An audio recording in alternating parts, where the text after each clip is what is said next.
All right, and welcome to today's webinar. My name is Sean Wynot. This webinar is about enhancing your customer experience. Now, we are using Zoom to host this webinar. Now, the Zoom that we're using is not an actual webinar platform. It is a meeting platform. So like I mentioned, if you've got your microphones on, you can mute them, which everyone has. And if you are watching the replay of this, then you don't have to worry about that. It's just a video file from that point. So this webinar today is going to be talking about customer experience. And we're going to be covering a bunch of different topics throughout this, giving some real examples. But what we really want to talk about first is the focus of today. How is today going to lay out? What's the content going to be in this session? So what we're going to be focusing on today is really four areas: your brand, your customer, your process, and your messaging. And what I put in here is focus on you, because I want you to spend this time thinking about yourself and your business. Now, we're going to have multiple people that are either watching this or attending this who are at different places, whether they're employees of a company or they're even the business owner. But whoever you are, today is just thinking about you. So turn off all distractions, mute your cell phone, close the office door, do whatever you need to do to get focused on this. All right. Now, 99% of this webinar is all content. It's all about educating, learning, and reflecting internally with that. At the very end, I'm going to talk a little bit for probably about 3 to 4 minutes about what we do here at our company and how we help clients work. So no pitching throughout. Just if you stick with me till the end, we've got a little bit of a quick shameless promotion at the end. So I'll make you aware of that. So let's first start with your brand. Okay. Now, a lot of people, when they think of brand, they immediately think of, okay, it's my logo, right? And well, a brand is part of a whole big picture. Your logo is just a small portion of that, okay? So when you think of your brand, it can be as down to everything from, the way you answer the phone, to the way that you package your products, to obviously what your website looks like, what your Facebook page looks like, all that kind of stuff, your vehicle decals, everything, okay? And I've got a bit of an exercise we're going to do here right now that I want you to think about. I got a bunch of different brand logos from pretty much well-named brands. I think everyone on this webinar is going to understand who these brands are when they see them. But I want you to think, as soon as you see them, of 1 or 2 words that pops in your head when you see this logo. Okay? Here's the first one. McDonald's. Maybe some words come to mind like fast or family, right? That's what they want to do. They're in the fast food business and they're based around family. And that's their whole idea with the brand. And you're going to see in a few minutes what I mean by the reason why we're doing this. This one here, Walmart. Maybe it's value, right? Price. Those are some of the key things that Walmart is trying to get across in their brand. How about Mercedes-Benz? A different type of demographic. Maybe it could be classy. For some, when they see this, they may think expensive, right? And if you've got a product or a service where you're really a prime pricing model, you've got a high-end product that sells for higher than average, then you got to do differently in getting that value across. And we'll talk about how to do that as we move forward. How about this one here? Starbucks. When I was putting this presentation together, the words I put down were, special, made my way, customized. And for some, it may be elite, right? Their target is not people who go to Tim Hortons, right? It's not the price conscious people who just want coffee for coffee, right? Nobody probably goes to Starbucks and says, oh, I absolutely love the coffee, right? They love the experience, and that's exactly what Starbucks is selling. How about this? Amazon. Convenient might be a word that pops up. Honda. Quality. Maybe dependable. Okay, these are some keywords that'll pop up. Now, as much as your logo is part of your brand, when we talk about the customer experience, if you've got a brick and mortar store where people come into, or you've got an office where you meet people in, that's as much of the brand that you're going to impact in that customer experience. So look at this, right? Now, this may be a little blurry on your screen, but you got 2 different shopping experiences. On the left side, you've got the Apple store, right? Everything's clean, concise, neat, right? It's the experience when you go in there. Everything is laid out, things you can touch and so forth. On the right, you've got a gift shop, I guess you would call it. It's very cluttered and very together. Now, people who like that clean experience on the left-hand side may be uncomfortable on the right-hand side, right? You need to make your shopping experience speak exactly to the type of demographic that you're dealing with and the people that you are targeting in your business. Now, I talked about your office, right? Here's another example. If you're, let's say, a financial professional, or you are somebody who's in a more professional field, a chiropractor, maybe even a travel agent or anything like that. If you're bringing clients into your office, then if you're going to the office on the left-hand side, it's very cluttered, it's disorganized, right? It doesn't really exude confidence. And another thing in here, when you look at this picture on the left-hand side, the monitor is right in front of where the person would sit, between the two of them, right? So that's kind of in the way. So things like that, right? These are parts of your brand that a lot of people don't consider. Waiting rooms, right? When you come into an office, what's that waiting room experience? What's the parking experience like? Right? These are all important things when it comes down to your brand. Your website, right? Here we got two examples of websites. The left one most likely is not mobile responsive, which means if you brought it up on your phone, it wouldn't work really that well. And the one on the right-hand side is very clean and professional, and that one is a mobile responsive website, right? The majority of people who are searching now for websites are doing it on a mobile device, right? They're not doing it from a desktop. They may later come back and go to a desktop, but most times when they find you, they're getting it from a mobile device, whether it's a phone or a tablet. So we need to make sure that experience is easy for them to do that. So I ask you this, when you're thinking about your business, why you? Why you and not somebody else? Meaning not you or your competitor, right? Now, I don't know what business you're in, but if you're a financial advisor, maybe you're a detailing business, or maybe you've got a gift shop, okay? I bet you have competition and there's people out there, but why you? Okay, that's something to think about. What makes you different? I mean, if you're in a commodity business and you sell widgets and you've got 5 other people in the community that sell the exact same widgets or same type of widgets, you need to differentiate yourself from everyone else. And one of the key ways to do that in your marketing is this. And that's not become a superhero, but it's who is the hero in that story.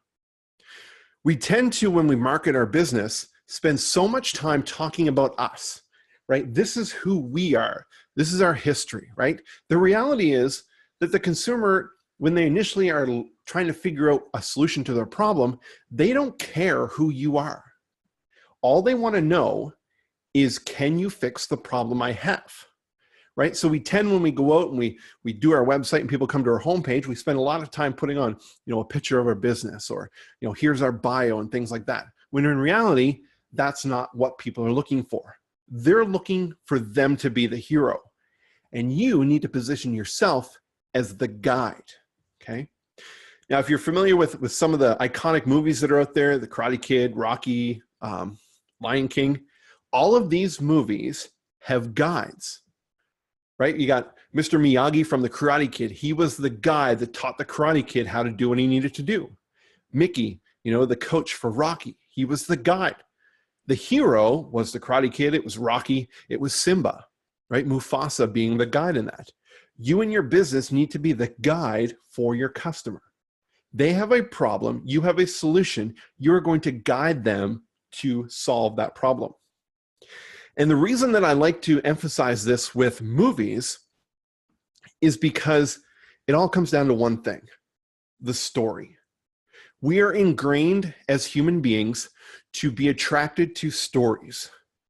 We want to hear a story. We want to follow the story. We understand the idea of a story. And our business and the way that we market our business is no different than that, right? We need to build our brand to tell a clear story. So this little graph here was borrowed from a book that I'm going to reference here in the next slide, but it lays it out really quite well. And it walks through a character, a problem, right, and so forth. So we're going to walk through this here. Your customer or your prospect or your prospective customer is the character, okay? They have a problem. Either, if you're a clothing store, maybe the problem is they don't have any updated clothing, or they need new clothing, or whatever it is, right? But whatever it is, they have identified that they have a problem. That's why they're looking at what you do. okay? And then that problem, along their journey, they meet a guide who understands their problem or their fear. You are then that guide. And your ultimate goal here is to give them a plan, okay? It doesn't necessarily mean it's a written plan. It could be a product, right, or a service, but that plan is that service, okay? And then you call them to action. So if you have a problem, I understand your problem. I have a solution to your problem. Let's put this solution in place to solve that problem, right? It sounds really simple when you put it that way. And then in the end, right, it's either they take the action, solve the problem, right? You have it written here as comedy, right? Something good happens. Or they ignore it, don't take the action, and a tragedy happens, right? There's really no other way around this, but that is exactly what we need to do in our business. And the best way to understand this is by this book right here. And I've just finished listening to the audiobook format, the printed book. You can get that as well, but it's Building a Story Brand. And Donald Miller lays it out extremely well in this book. And if you want to get your hands on it, I strongly suggest, as any business owner, that you should take a moment and you should write this down. buildingastorybrand.com. That's where you can get that book. There's also a free online software that they give you access to that'll help you build out your story brand. But this has been an integral tool for us in our business here at Blue Cow Marketing, but also in all new clients that we work with. We strongly suggest that they take this path and at least read the book, right? Or get the audiobook, whatever it is, okay? So that's understanding your brand and the importance of it. And we can go more in depth, and throughout our, our long-term training and our consulting with our clients, we dig really deep into the brand and figure out a bunch of different experiences that their clients have and all that. We're just going to touch on a lot of that today in a very high-level format. Next is your client and your customer. Now I'm going to ask you, do you know who your customer is, right? Do you know who they are? Now, I ask this question a lot when I'm out doing workshops, and I say, who is your target customer? And you'd be surprised how many people will say, when you ask them, well, everyone. Well, it's really hard to market to somebody if everybody is your target. Because when you try to market to everyone, you're actually, in fact, marketing to no one, because you can't narrow it down. You can't get your message very specific. And also, what problems, fears, opportunities do these customers have? What is it that they're thinking about? What questions are they asking themselves that lead them to coming to your business or coming to your service or coming to want to buy your product? Okay, what are the problems that they have? Because once you understand the problems, once you understand the questions they may be asking, the things that are keeping them up at night, you can start to then write compelling content, right? This is content that may be done in ads. It could be done in videos. It could be done in social media posts. It could be done in website copy. It could be done on business cards. But what you need to do is answer the questions they have going on in their head, and then they're going to listen to you. I love this graphic. No, I said I wanted compelling content that would make people interested in our product. This is just marketing, and that's what we do. We tend to focus a lot on, hey, you know what? We need to be doing more marketing, right? But what we don't spend a lot of time doing naturally, just because, it's not that you're doing things wrong, it's just because you didn't know, but we tend to spend a lot of time saying, you know what? We just need to get more marketing in place. Well, what is marketing, right? Marketing is spreading the message, but what is the message? And that's what I want to get people to understand, is that we need to figure out what that compelling content is that tells our effective story. Okay? So there are 3 types of problems that you need to solve in any type of marketing that you're doing. Okay? The first one is an external problem. The second one is the opposite of this. It's an internal problem. Right? So most people will figure out the external problem. A few people will figure out, okay, there's an internal problem, and they'll market to that. But where you really excel is in figuring out this one. the philosophical problem. Okay, these are the three types of problems that you need to address in any type of advertising, any type of marketing that you do to start to catch the attention of new customers and even existing customers, especially if you've got other products down your product line, down your product chain. These are the things you need to talk about. And I get example here. We do a lot of work with financial advisors, so this is an example I'm going to show you. Okay, so the external problem is I'm in debt. Okay, by external problem, this is something that somebody could see from the outside, right? You know, if you're a debt consolidator or you're helping people with finances and they come to you, it's most likely because they're in debt. Okay, so the internal problem they have is I don't know how to reduce my debt, right? That's their internal problem.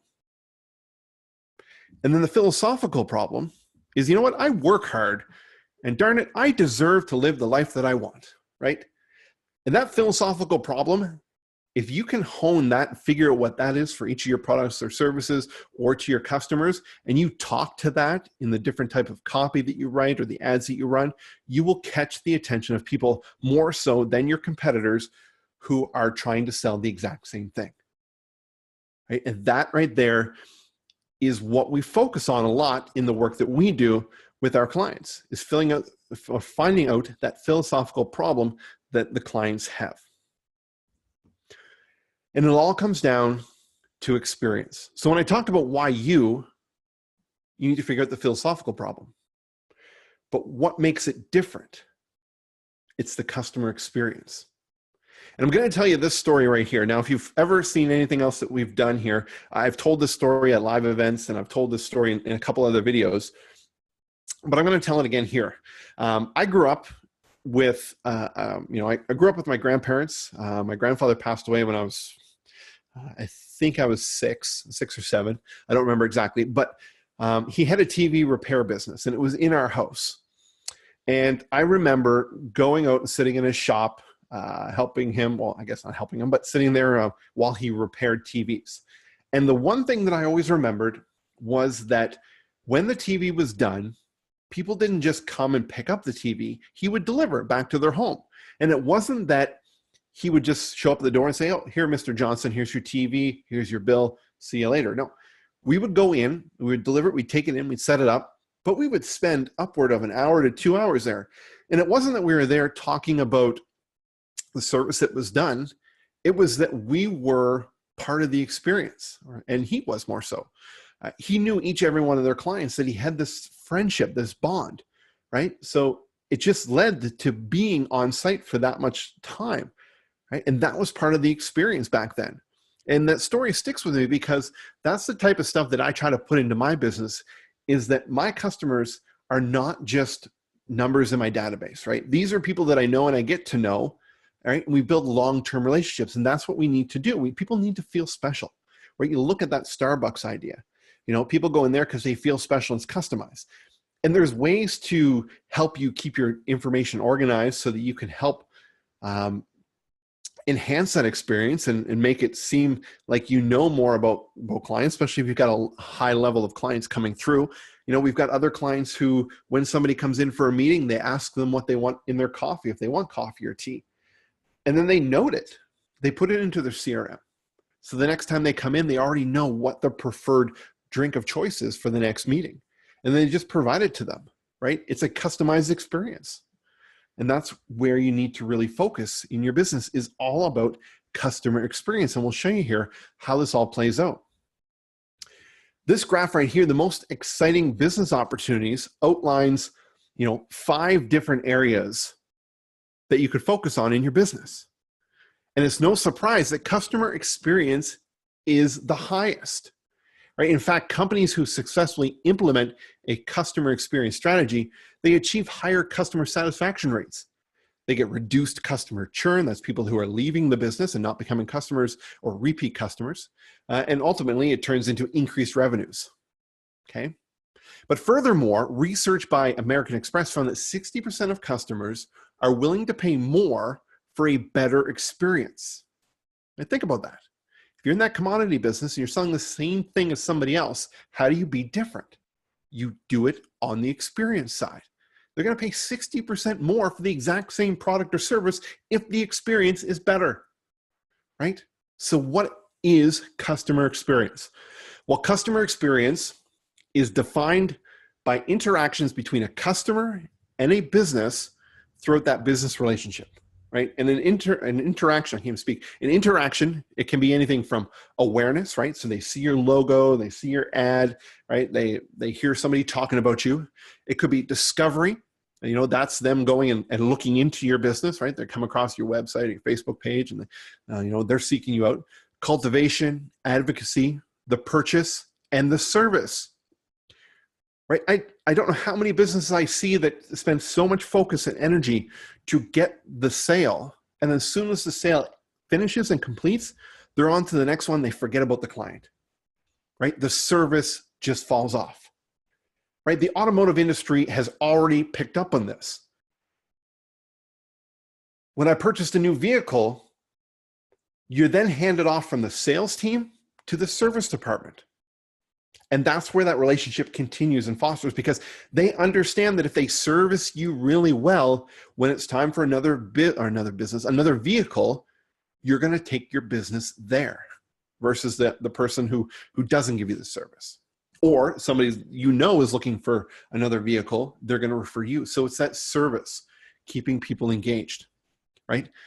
This customer experience, it's an integral part of a customer relationship management, or CRM, right? We are a representative of Infusionsoft. That's one of the CRMs that we put into place for our clients, as well as Active Campaign is another one. You know, and it's the reason why it's important to become a customer, or it's important, I can't even speak here. It is important that because a customer who has a positive experience with a business is more likely to become a repeat or a loyal customer. Okay. This graph here talks about the exact same thing about that customer loyalty. Customer experience and loyalty, 74%, right? This study was done by a company called Oracle, and they found that 74% of senior executives believe that customer experience impacts the willingness of a customer to be a loyal advocate. Right? This is where somebody then becomes a self-involved sales representative of your business. Okay, they're the ones out there telling, hey, you know what?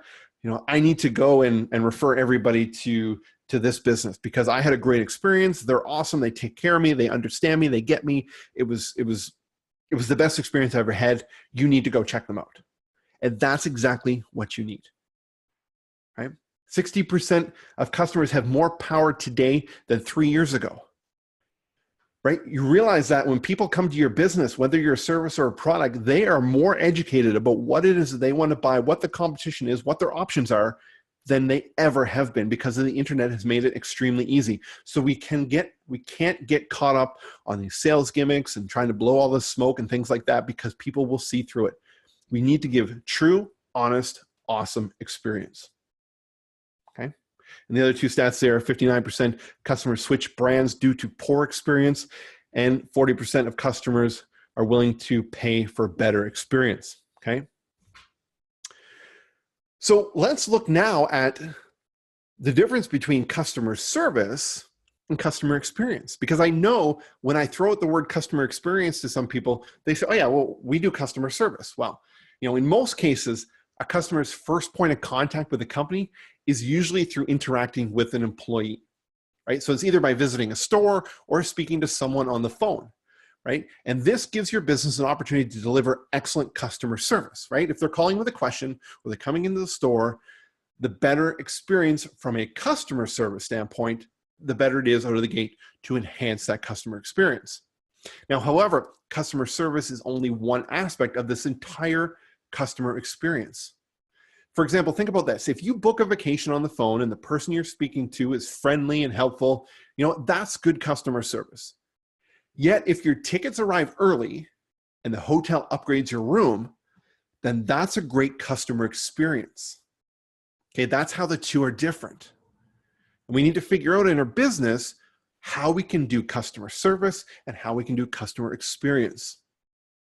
Okay, like most things in today's market, customer experience has changed, right? Just like marketing has changed, right?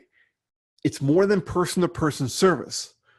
And thanks to technologies, we have softwares that allow you to connect with your customers, text messaging.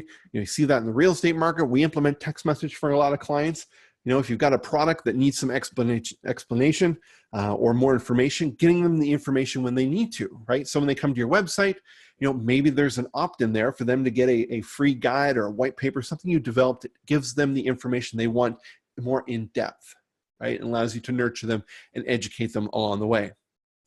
And with tools like Infusionsoft or other CRMs that are out there, you can now view your customer's purchase history. You can predict their future needs, before the customer even knows they need it. Having this ability to predict the future needs will let you be more proactive and attentive. And you know what? That means that you can do things like provide related products based on purchase history. You can create and deliver targeted email marketing campaigns, and you really ultimately understand 360-degree view of that customer. That is extremely important in today's world. Next is your process. Okay, what process do you have in place? And this doesn't mean that you have to have this very deep, elaborate process. You just need to make sure that the way you do things is consistent and repeatable. And if you are a solopreneur, you're the only person in the business. I have been a solopreneur for many, many years, and it hasn't been until the last year that I've started to expand my team. And now we've got 4 key team members, one in the US, actually 2 in the US, and 2 more here in Canada and myself, right? So I guess we're at 5. But it wasn't up until then that we didn't have a process in place to move people through our business. And if you don't have a process, you can't bring somebody on board and have a consistent customer experience, because you need to be able to say, here's our process, okay? So I put this in here because I wanted to show you 4 easy ways to create a customer experience strategy. You need to create a clear customer experience vision, okay? So the first step in a customer experience strategy is to have a clear customer-focused vision that you can communicate within your organization, right? Even if it's just you can communicate it to yourself. Or if you're talking to somebody about your business, you can say, here's our customer-focused vision. And the easiest way to just define this is to create a set of statements that act like guiding principles in your business. And you may be thinking, what do you mean? So I'm going to give you an example. Most people know the company Zappos, right? They sell shoes online. So Zappos uses their Zappos core family values, and these values are embedded into their culture, which include delivering wow through service, being humble, and embracing change, okay? That's one of the key things that they have, right? It's wowing, right? They do an excellent job at customer service, and it creates an excellent customer experience. Once these principles are in place, they will just drive the behavior of your business. Every member of your team should know these principles by heart, and they should be embedded in all areas of training and development, okay? And even that's in yourself, right? I use the word team in here, but if it's just you, it just means that if you are going to be investing in yourself and going out to conferences and different types of training, make sure that that is in tune with the behaviors and the values of the business that you want to develop. Okay, understand who your customers are. The next step in building out this customer experience principles is being able to bring life to the different types of customers. If your business is going to really understand the needs and wants, you need to be able to connect and empathize with the situations that your current customers face. One way to do this is to create customer personas, right? And we do this with each one of our customers. We call them avatars, right? And we give each persona a name and a personality. For example, Anne is 35 years old. She likes new technology and is tech savvy enough to follow video tutorials on her own. Okay, this is in our business, right? Or John is 42, but he needs to be able to follow clear instructions on a web page. So I know that if I was doing, video tutorials and I was delivering a product or a training to a client and I was going to send the video tutorials to John, right? He wouldn't be able to follow it. He needs written website instructions, right? These are some of the key things. Or, in the buying cycle, we look at, maybe it's a mom who's, 28 to 39 years old, and you know what? She's really busy. So in some of the stuff that we would market to them, may be speaking to, you know, the family side of things, right? Understanding that time is of value to them. It's in short supply. So we're using some images that they can relate to, right? We figured exactly what every persona is. And every business may have, you know, 1, 2, they may have 10 different personas, and a product may have several different personas. But that's really the granular details that you can take it to. Now, if you're sitting there watching this and taking notes, don't say to yourself, okay, I have to have this all in place before I can do anything. No, you don't, right? This is where you work towards. You know, once you get your process in place and figure out what that experience is supposed to look like, then we start to build those personas, right? And those personas are really good from a marketing standpoint, which we'll talk about in the last part of this webinar. Next, we're going to create an emotional connection with our customers.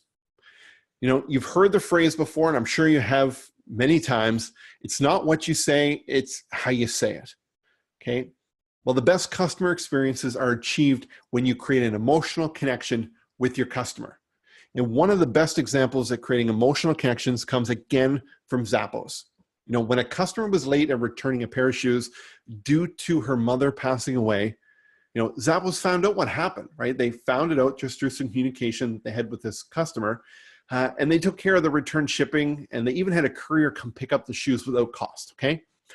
But it didn't stop there. The next day, the customer arrived home to a bouquet of flowers with a note from Zappos customer service team who sent their condolences. That right there was connecting to the emotional side of the customer, right? Look at WestJet. Look what WestJet does here in Canada. Every time there's a tragedy, every time, you know, at Christmas time, they are doing it through their experience, through their marketing to connect with their customers. And research by the Journal of Consumer Research, this statistic I really like, has found that more than 50% of an experience is based on an emotion, as emotions shape the attitude that drives decisions. Think about it. If you were having a bad day and you went into a store, you're going to find more about negative stuff than you would about positive stuff, because it's the emotion that you're experiencing at that time. So emotional connections are key. And maybe it's you know, needed that you need to put your employees through, you know, some emotional intelligence training, right? To get them connected with the way that people communicate with their emotions. You know what? Customers become loyal because they are emotionally attached and they remember how they feel when they use your product or service. And a business that optimizes for that emotional connection outperforms any competitor by 85% in sales growth, right? That was a study done by Harvard Business Review. 85% of people that understand the emotional side of their clients and what they're connected to will have 85% increase in sales growth. And lastly, in these 4 steps, capture customer feedback in real time. You know what? How can you tell if you are delivering a wowing customer experience? The only way is to ask, right? There's no other way. You need to ask. And ideally, you do this by capturing feedback in real time, right? Post-interaction surveys can be delivered in a variety of ways using automatic tools like emails, even calls. And of course, even the possibility of making an outbound call is really a great way to get insightful feedback, but they need to be timely. Right? I absolutely hate it when you get a survey that says, rate us on a scale of 1 to 10 from this, and there's like 15 of them. Every time we build customer feedback for our clients, we make it an open-ended form. Tell us about your service. Tell us about the experience, right? And it's just a big text box. Because when people are pigeonholed to then say, okay, on a scale of 1 to 10, their 7 is different from the next guy's 7, right? And the way that you read a 7 is different from the way they intended it to submit. But if they said, hey, you know what? From the moment I came in there, it was a great experience and Joe did a great job. He helped me and so forth. And then when I came through and I had service, I mean, Sally was an amazing service representative. They're going to be open and honest with you and going to tell you exact experiences that way. So make sure that you have things in place for capturing that type of feedback. All right. As we roll through this here, I love this topic here. Perceived value. And we look at differentiating yourself even more from experience is around price, right? You know what? You can go and you can buy let me give an example. Looking out my window here at our company truck. So let's say I'm going to go buy tires. Okay, I want to buy a pair of Goodyear tires for my vehicle. Now I can go around, I can shop on price. If that is my main thing and I'm only set on price, then by all means, if I can buy the tire that I want at a cheaper price, I will. Okay. But if there's a value there, right? Perceived value, which means what do I think a set of tires should be for my vehicle? I have a set price in my head. And every single client, every single customer that you have has a preconceived value that they will pay for your product or service. And the more that you can do to raise that perceived value, the more open they are to pay that premium price. I love showing this example right here. This lamp right here, now if you're a fan of the Christmas Story, you'll kind of connect with that. But just think in your head, what would you pay for this lamp? I guarantee if I asked 10 people this, everybody would have a different price. Okay. Now, if this price tag was set for $30, maybe you're like, hey, I would pay $30 for that. But if it was set at $200, maybe you're like, whoa, that's way too expensive. But to the right person, then that lamp, if they say, hey, I would pay $200 because they like the lamp and they're connected to the reasoning behind it, and maybe you found out that it's a limited edition lamp and there's only 10 of these in the world, and it was one of the set pieces from the Christmas Story movie and they had 10 made, the value goes up. It's still a lamp. It still turns on with a light, but now you're building the value behind it. Okay. This here, car detailing, shampooing cars and the seats. Now, if you have a family and they're messy and kids are spilling stuff on the seat, the value of getting a car detailing once a month for a year is far more valuable. You perceive the value of it to be more than somebody who keeps their car clean anyway, right? They're not going to go for monthly car detailing, right? It's all about perceived value. How do they perceive it? And again, how you increase that is your customer experience. Right? That's the reason we are doing this. That's the reason why we're focusing on this. We didn't do this webinar to talk all about marketing. We did it to talk about the customer experience. So why do people buy? Right? Why do people buy? It's all about customer psychology, and we call it the learning pathway. So simply stated, a buying decision is a result of a consumer learning pathway. This is where the consumer must learn about the product or service and relate it to the specific situation to make it the most favorable buying decision, right? Ultimately, they have a problem. They see a product that is a solution to that problem, and then they have to figure out if that is the best option for them to buy it, right? And again, they place it on price, perceived value, experience, right? Those key areas. So when we look at this learning pathway, for consumers, it can be reflected through 3 learning domains, okay? 3 areas that they work through. There's cognitive, there's constructivist, and there's experimental.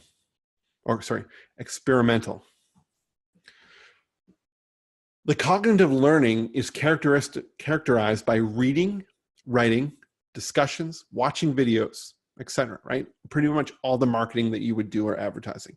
So in essence, this cognitive learning is the intake and assimilation of new information. Once this information is cognitively learned, the consumer must apply it to their own personal set of circumstances, or constructivist learning, right? So once they learn that there's a solution out there, there's your product, there's your service, they're now starting to construct this in their own life to see how it's going to work for them, right? So the consumer will then begin to experiment with this knowledge. They represent this through experiential learning. Experiential learning is basically experimenting with something and developing ways to integrate it into their daily life. So in addition to the learning pathways, there's varying buyer readiness temperatures. right? And we do this a lot with customers, and we set up CRMs. You see, it's a cold lead, it's a warm lead, and things like that, right? That is the different buying readiness levels, right? And the temperature of these customers dictates the optimal way that information should be delivered. There's 3 basic temperatures: cold, warm, and hot. So how do we go about turning up the heat? Okay. So if you're a business person and truly believe that your product or service solves a problem for your consumer or your customer, it's your ethical responsibility to get it in their hands. Now, sometimes the only way to do that is to turn up the temperature. And you do this in your sales funnel from cold to warm or warm to hot.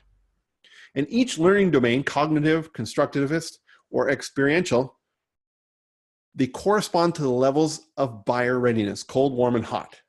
And it comes down to the psychology of engagement, from passive learning to active wanting, ultimately from cold to hot.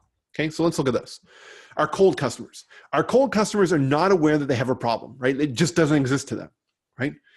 Therefore, probably haven't even familiarized themselves with your product or service. But if they do have knowledge of your product or service and they haven't considered using it, it's probably because they just don't think they need it.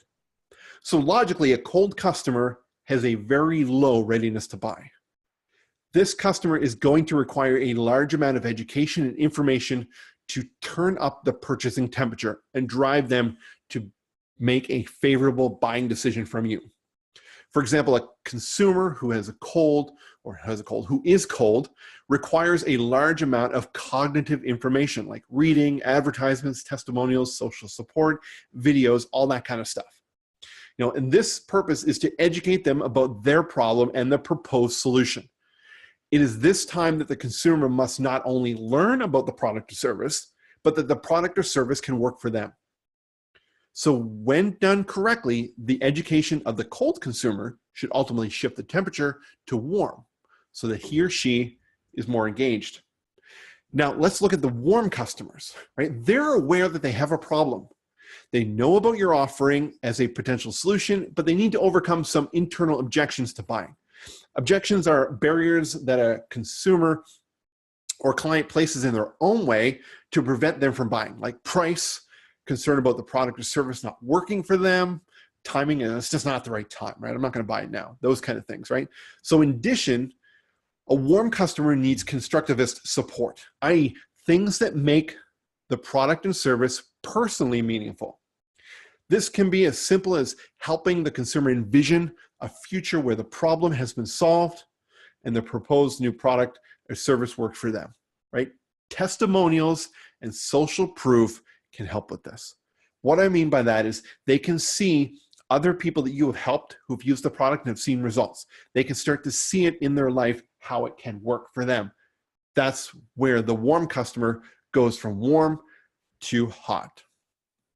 If you're following along, that's the next step in this one here. So a hot customer are those who know that they have this burning problem, okay? No pun intended with that, but they're ready to buy. They're the hot customer. The hot customer only needs information to allow them an experimental opportunity to try and experiment with this product. Sometimes this is as easy as getting the product into the hands of the customers. Automobile dealerships allow customers to take cars home. Software and application companies, they use free trials. Stores have sample items on their shelves for people to play with, right? Here's an example. We are working with a local ATV retailer here in our local market.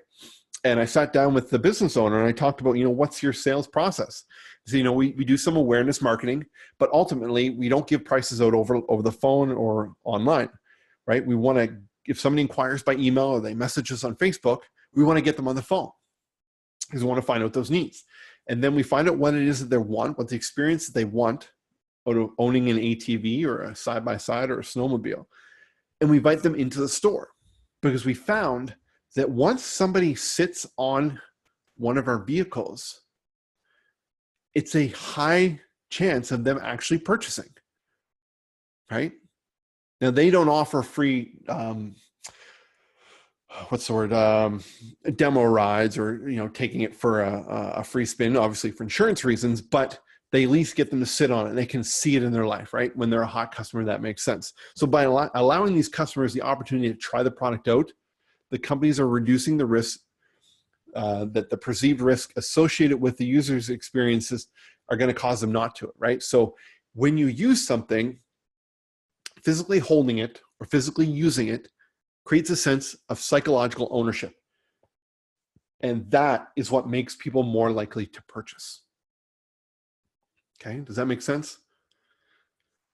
If they can physically hold the product, see the service working, even try it out, they're more likely to purchase.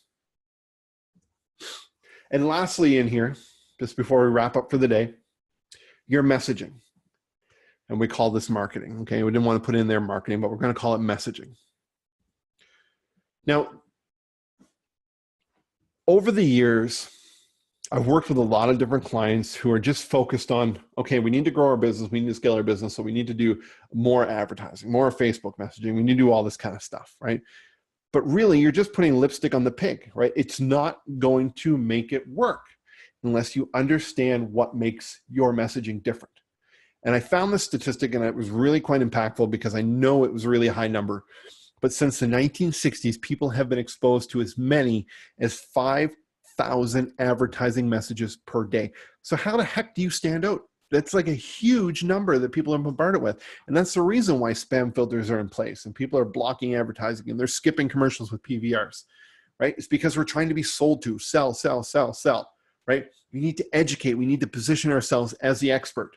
Ultimately, people need to like, know, and trust you and position you as the guide to get them to achieve the outcome that you want or that they want in their life.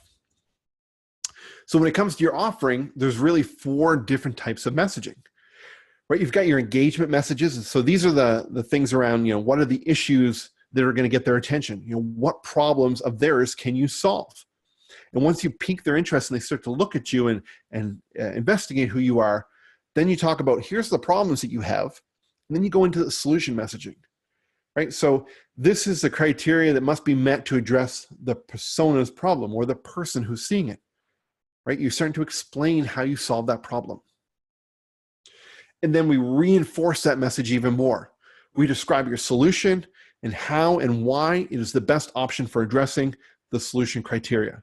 We highlight key points of differentiation as it relates to the nearest competitive alternatives, right? So especially when you're marketing to a product or service where you've got competitors, this is where you can start to compare apples to oranges or apples to apples, right? And you show what your experience is different. And then the value message, right? So as a result of implementing your offering, how will their life be better than before? And what metrics can the customer use to prove the value of the offering? Okay, so if you're selling a skincare product and they've had you've got this revolutionary formula that gets rid of this, rash that most doctors can't get rid of because they didn't know your solution existed, and you have tried it and people are getting results, showing them that it works, right? That's how they can see that actually works. Or if you're helping people get out of debt, show them other customers who are willing to open up and say, hey, you know what? I was in debt. I was just like you. And then I talked to this person and we follow their process. And within a year, 2 years, we were debt free. We were able to go on that family vacation once a year that we never were able to do before. Or when we did, we had to put it on our credit card, which was really horrible, right? That's what we need to do in our business. It all comes down to our messaging. And this one here, I just threw this up here because there's a lot of change that's happening in social media, right? And digital marketing. When you say the word digital marketing, everybody thinks of Facebook. And in reality, one is not better than the other, right? We have clients who don't use Facebook. They use solely Instagram. Instagram's owned by Facebook, but they use Instagram. And we've got clients who don't even use either of those. They just market on LinkedIn, right? They have a LinkedIn account. But ultimately, what you need to do is you need to tie it all together. You need to have the messaging that goes out on those different platforms to be the exact same type of messaging that they see in your website, that they feel when they get their voicemail, that they see when they come to your store, that they see in any of the mail that you mail out. And direct mail is still a great way to engage people and build out that customer journey and that customer experience is by putting physical pieces of things in the mail, okay? So if you're sitting in this webinar and you're watching this video and you say, you know what, I was kind of just wanting to focus on Facebook, you're probably going to be throwing a lot of money in there, right? Because if the messaging isn't correct, you aren't connecting with the audience, the feel of the wording isn't right, then you're going to have a hard time getting that come across. Because you think back of those 5,000 advertising messages, that if your stuff comes across as an ad, people are going to tune out to it. All right. So where does that lead us? Okay. So here we are. This is me, right? Handsome fellow, as you can probably tell from the embroidered name on my sleeve, right? So this, actually, I'll pinpoint that out there. We used to go to do a lot of video shoots and go on site. And we still do quite a bit. But one of the things when we're meeting new businesses owners is, we introduce our names, and then throughout that meeting and throughout that engagement, working with them, you kind of forget each person's name. So we put them on our sleeves so that they could remember our names, right? Without keeping to ask, what was your name again? Or trying to cover it up, right? So that was a little experience thing that worked really well for us. So here's the part about this webinar that I want to talk about what we do here. I'll take about 2 minutes to 3 minutes of this. So we work with clients to be their guide, right? So we help them do a complete 360-degree brand and messaging audit, right? So we go in and we work with you, and we interview you over the phone, and we figure out where you want to go with your business, what's worked, what hasn't worked. We do all the online research, and we figure out the messaging. Most cases, probably about 90% of the clients we work with, we basically rewrite all the copy on their website because the tone and the voice is not the way it should be, so that people will connect with it, right? And then we help build a process with you that is repeatable and scalable. So when your business grows, it makes sense that all this content, these processes all grow. And then we help put in place a system to implement this entire plan, right? And we do that through having a CRM in place for you that allows you to keep things organized, have the right messaging to the right people at the right time, okay? So ultimately, our goal is to help you succeed, okay? And anybody that we work with, it's a minimum of a 6-month commitment, right? We will not get hired for 1 month. We will not get hired for 3 months. It is 6 months, and there's a reason for that.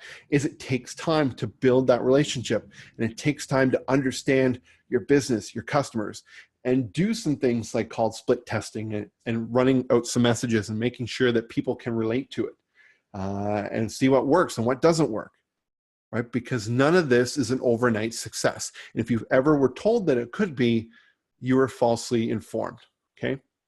All of our commitments, all of our clients that we work with, start out at a $10,000 commitment, okay? Now, I'm not here to try to sell this to you. I'm just making you aware of how we work, okay? Because the work that we do is not for everyone.